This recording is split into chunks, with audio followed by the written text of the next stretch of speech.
Welcome to Poetry Changes Lives, this book of mine where poetry meets history in a unique combination on a daily basis with a thought for the day on top.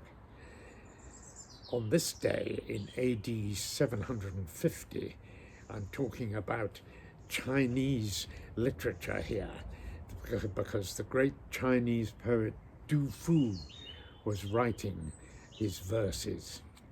He's possibly China's greatest poet, and I say that from hearsay, not because I'm an expert by any means. In fact, like so many people in the West, I'm lamentably ignorant about the vast treasure trove of literature, poetry and other writing that exists in the West, in China, in Japan, India and other places as well. We tend to be very sort of insular over here in the West, I think, and it really helps me, and I hope others, to open my mind to other civilizations and the great wealth of really refreshing different attitudes, techniques and different content altogether sometimes to what we're used to in the West. Today, I'm going to read one of Du Fu's poems. He was born during the Tang dynasty when there was a lot of sort of upheaval going on in China. He lived simply, but much of his writing still resonates today. His poem I'm going to read is about preparation for war, and it's full of people moving around, bustling, asking questions, showing anxiety and fear and excitement. It's called The Song of the Wagons.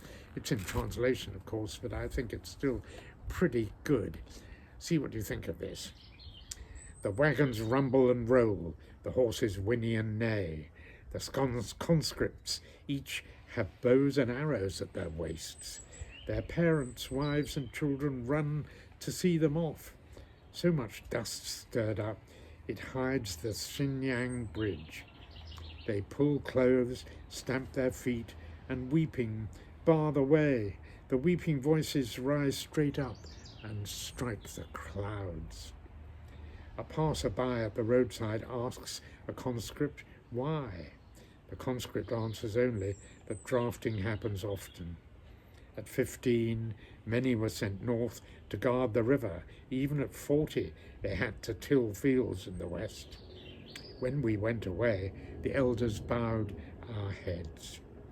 The returning with heads white, we're sent back off to the frontier. At the border posts, shed blood becomes a sea. The martial emperor's dream of expansion has no end. Have you not yet seen the 200 districts east of the mountains, where thorns and brambles grow in countless hamlets? Although an elder can ask me this, how can a soldier dare to complain, even in this winter time? Soldiers from west of the pass keep moving. The magistrate is eager for taxes, but how can we afford to pay? Gosh, there's so much sort of anxiety and yet an undercurrent of activity going on there. I think it's very, very good bit of writing myself. Well, today I will remember I cannot live alone. I can't do it all myself. I must recognize the need for help and not be too proud to ask for help, not be too insular to ignore the great wealth of information and a boost to my imagination that comes from other parts of the world. Thank you for listening, and if you want to hear more, do go to my YouTube channel, Poetry Changes Lives 315. Thank you for listening.